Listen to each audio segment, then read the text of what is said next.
Kembali bersama gua Nuki Haidar dan gua akan langsung bahas saja tentang perjalanan Liverpool di ya rekapan match Liverpool di awal-awal musim ini, musim 2024-2025 di tiga ajang Premier League, Champions League dan juga League Cup, di mana di sebelah kiri kalian sudah ada hasil dari pertandingan-pertandingan yang telah dilewati Liverpool, statistik secara keseluruhan dan klasemen, dan juga ada statistik selama pembahasan ini juga. Sesuai judul mungkin kita langsung aja bahas mengapa Arne Slot harus memberikan lagi pembuktiannya untuk match-match selanjutnya Liverpool ya. Kita lihat bisa dibilang juga Liverpool sudah ada di atas angin. Hanya satu kekalahan yang terpa Liverpool ketika menghadapi Nottingham Forest di kandang di matchday keempat Premier League, kalah 1-0. Namun bisa dibilang di tiga pertandingan awal Premier League bisa dibilang cukup stabil permainan Liverpool. Arne Slot pun mungkin bisa dibilang berhasil di tiga pertandingan awal. Namun setelah lewat international break pertama di musim ini, Liverpool harus kalah oleh Nottingham Forest. Di pertandingan itu yang karena kalah mungkin menjadi catatan, di pertandingan itu Liverpool kurang begitu endang ya, bahkan ketika banyak mendapatkan peluang. Saya ingat ada peluang yang menerpa mistar gawang dari Luis Diaz kalau nggak salah ya, kalau match menghadapi Nottingham Forest, tapi setelah itu gagal peluang-peluang Liverpool. Bahkan saya waktu itu live reaction pun sampai ketiduran karena di babak kedua benar-benar gagal serangan-serangan Liverpool menghadapi Nottingham Forest dan harus menerima kekalahan satu-satunya mungkin selama musim ini di Premier League. Lalu maju ke Liga Champions, kecolongan juga di menit awal ketika menghadapi AC Milan. Namun berhasil comeback 3-1. Nah, setelah pertandingan-pertandingan itu mungkin ketika menghadapi Bournemouth juga bermain cukup baik. Lalu ketika menghadapi West Ham, membantai West Ham 5-1 juga cukup baik. Nah, setelah pertandingan itu masuk ke pertandingan Wolves, masuk ke pertandingan Bologna, masuk ke pertandingan melawan Palace, bisa dibilang performa Liverpool cukup naik turun, kurang begitu stabil. Hasilnya ketika menghadapi Wolves pun sempat ditahan imbang 1-1 sebelum Mo Salah mencetak gol lewat titik putih itu pun. Walaupun ketika menghadapi Bologna pun bermain cukup baik, walaupun saya tidak terlalu impresif di tiga pertandingan terakhir Liverpool. Dan ketika melawan Palace di babak pertama menghadapi Palace luar biasa, tapi di babak kedua mungkin karena ada Alisson yang tiba-tiba cedera, diterpa cedera yang tidak tahu sampai kapan mungkin Alisson akan pulih cedera hamstringnya. Dan saya menilai Arne Slot pun masih butuh pembuktian karena mungkin lawan-lawan yang dihadapi di 10 pertandingan ini bisa dibilang cukup berada di bawah Liverpool ya. Tunggu Manchester United ya di bawah, jelas sih ya, melawan Manchester United dia jelas di bawah Liverpool, bantai 3-0. Ya mungkin menghadapi Milan udah unggul pun masih bisa dibalikan, tapi bisa dibilang match match tersebut saya masih belum bisa menilai Arne Slot apa mungkin filosofinya, apa mungkin gaya bermainnya, karena bisa dibilang strategi-strategi slot juga bisa dibilang cukup berbeda-beda setiap pertandingan. Mungkin ketika menghadapi Ipswich, main di babak kedua baru meledak. Main di Brentford, mungkin ya ada waktu Brentford pun keserang. Menghadapi United, mengandalkan ya bisa dibilang kesalahan-kesalahan Man United yang dimanfaatkan oleh Liverpool kali itu menghadapi United. Ketika kalah menghadapi Nottingham Forest cukup cukup bingung, seperti mungkin karena international break semua kereset langsung seperti seperti seperti kebingungan gitu mereka untuk mencetak gol ketika menghadapi Nottingham Forest. Mungkin ada perbaikan di 3 pertandingan setelah melawan Nottingham Forest dan 3 pertandingan terakhir Liverpool yang mungkin membuat saya mungkin akan memberikan catatan kepada Liverpool di musim ini ketika menghadapi Bolonya, menghadapi Wolves, menghadapi Crystal Palace. Seperti ada penurunan gaya bermain Liverpool gitu. Dan mungkin menghindari cedera, bisa mungkin Arne Slot juga menghindari cedera para pemainnya. Sudah ada 2 pemain yang cedera, Alisson dan juga Harvey Elliott.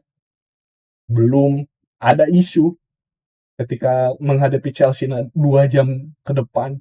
Ada isu yang disebutkan oleh Arne Klopp di konferensi persnya. Juga mungkin menghindari cedera. Walaupun saya lihat di statistik juga cukup oke Liverpool, apalagi di possession 60% rata-rata 60% lah, bisa dibilang 60% rata-rata possession di segala kompetisi Liverpool di 10 pertandingan awal ini. Walaupun bisa dibilang eh, Liverpool baru akan menghadapi pekan-pekan berat setelah international break yang kedua di musim ini.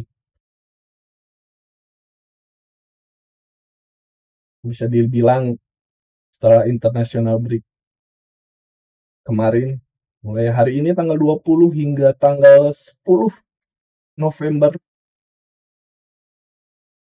Liverpool akan menghadapi Chelsea nanti malam. Bukan nanti malam, 2 jam ke depan. Lalu menghadapi RB Leipzig away ke Jerman, bukan hal yang mudah. Dan Liga Champion di pekan-pekan yang ada di samping kalian ini sesuai jadwal match selanjutnya itu menghadapi tim Jerman, menghadapi Leverkusen.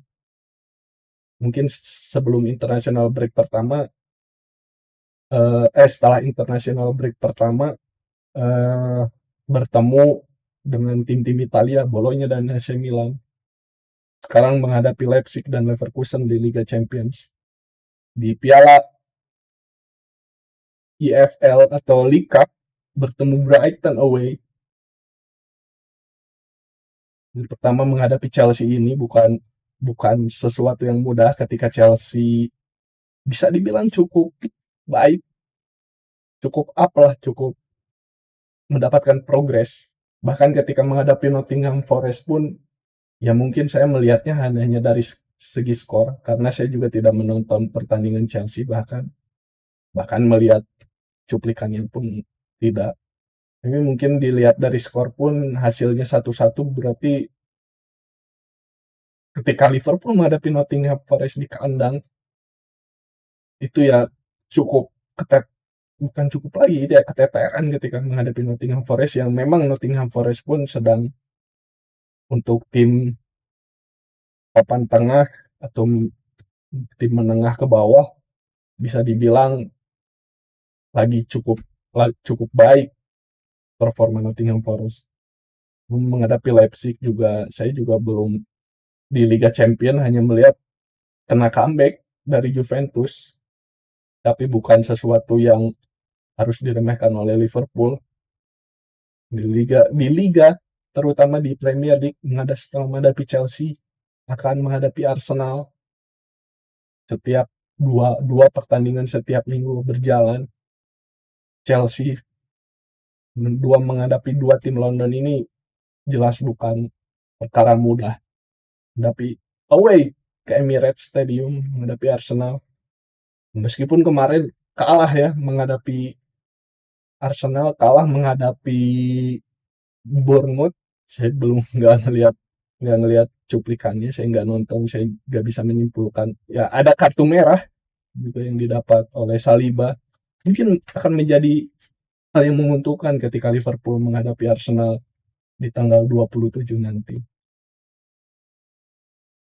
Dua kali menghadapi Brighton di Piala Liga dan Liga Inggris pekan ke-10 tanggal 2 November di awal bulan nanti mungkin akan menjadi batu sandungan Liverpool. Saya tidak tahu prediksinya seperti apa ketika menghadapi Brighton karena terakhir pun bermain di American Express namanya Stadion Brighton itu imbang hasilnya. Mungkin bisa menang menghadapi Brighton di Anfield tetap di pekan ke-10 di tanggal 2-nya, tapi ya ya bisa dibilang pekan-pekan ke depan sebelum international break di bulan November, pertengahan November, bisa dibilang Liverpool akan teruji di sini. Menghadapi Chelsea, menghadapi Arsenal, menghadapi Brighton, menghadapi Aston Villa yang bisa mengalahkan, ya mungkin belum tidak bisa menjadi patokan juga ketika mengalahkan Bayern Munchen. Lalu mungkin akan menyulitkan Liverpool di home tanggal 10 November nanti, belum menghadapi juara musim lalu Jerman, Leverkusen. Bisa dibilang menjadi pekan-pekan yang berat untuk Liverpool di setelah international break yang kedua di musim 2024-2025. Ya, bisa dibilang juga harapan untuk para pemain Salah, Diaz, dan Diogo Jota yang mengisi top scorer Premier League, top scorer di segala kompetisi untuk Liverpool maksud saya. Seperti ada datanya di sisi kanan kalian. Lalu di asis juga Mo Salah berada di posisi yang sangat baik dengan torehan tertingginya. Lalu masih berharap juga untuk clean sheet kiper-kiper Liverpool ya, Alisson sedang cedera, mungkin Jaros dan juga Kelleher mungkin bisa me- mengisi daftar clean sheet di pekan kedua setelah international break yang kedua ini. Ya, pembahasan-pembahasan ini akan kembali hadir di setelah international break yang ketiga bulan November atau pas international break yang ketiga ini. Jadi pada intinya Arne Slot, meskipun saya juga belum paham tentang apa itu filosofi gaya bermain Arne Slot, terus lalu karena setiap pertandingan juga berbeda-beda itu taktiknya dia. Terkadang saya melihat seperti tidak menggunakan taktik di tiga pertandingan terakhir di ketika menghadapi Wolves, ya mungkin karena berhasil mencetak gol lewat titik putih, ya bisa dibilang kesulitan juga menghadapi Wolves. Menghadapi Palace pun di babak kedua menghadapi Palace pun juga bisa dibilang keserang gitu. Mungkin ada yang bilang bahwa bahwa ketika menghadapi Palace baik. No, menurut saya tidak cukup baik. Bahkan ketika menghadapi Bologna pun mungkin masih karena pemain warisan Klopp, jadi mungkin Arne Slot juga tidak melulu untuk strategi yang harus high pressing, harus apa, mungkin perbedaannya di situ. Jadi mungkin di sisi baiknya Arne Slot mendapatkan formasi yang fleksibel gitu. Jadi mengikuti seiring berjalannya waktu pertandingan, apa yang terjadi di lapangan, apakah harus merubah strategi ya sesuai dengan keadaan di lapangan. Karena saya melihat waktu dulu Jurgen Klopp melatih Liverpool pun terkadang terkadang terkadang ada bisa dibilang kepala batu Jurgen Klopp, tapi tidaklah untuk Arne Slot ini. Mungkin yang harus diwaspadai adalah ketika tim-tim musuh sudah mungkin membaca permainan Liverpool, walaupun saya juga tidak bisa membaca permainan Liverpool. Seperti apa counter attack-nya mungkin yang jauh lebih baik. Bahkan ketika setelah era Firmansyah, Firmino, Salah, Mane itu saya bisa dibilang counter attack-nya jauh, daya ledak counter attack-nya jauh lebih menurun, tapi mungkin setelah ada Arne Slot bisa dibilang cukup baik juga counter attack Liverpool dan gimana cara memanfaatkan peluang. Ya mungkin sebenarnya masih banyak lah untuk pembahasan Liverpool ini, tapi ya pada intinya Arne Slot benar-benar harus membuktikan kelasnya di musim ini setelah international break yang kedua ini hingga international break yang ketiga nanti awal pertengahan November. Ada 7 pertandingan yang akan dihadapi Liverpool di mulai tanggal 20 ini sebelum international break di pertengahan November. Terima kasih mungkin ada yang menonton. Mungkin bagi ada yang menonton, terima kasih. Like dan subscribe-nya bila berkenan. Nothing but love. Thank you very much. Kita bertemu lagi di 2 jam ke depan. Match antara Liverpool melawan Chelsea. Ya, sedikit prediksi untuk Liverpool ketika menghadapi Chelsea nanti, saya pikir Chelsea memakai win probability ya. Saya akan memakai win probability kemenangan untuk Liverpool sebanyak 40%, 30% draw, dan 30% untuk kemenangan Chelsea. Yang mungkin melawan Arsenal, kita langsung nanti di live reaction tanggal 27 ya. Menghadapi RB. Tapi yang jelas ini akan menjadi pekan-pekan yang berat untuk Liverpool, di mana Liverpool akan diuji ketahanannya karena setiap minggu dua kali seminggu akan bermain. Kita bertemu lagi nanti di jam 10 untuk live reaction Chelsea menghadapi Liverpool di Anfield. Thank you, nothing but love. Thank you very much. Kita bertemu lagi nanti.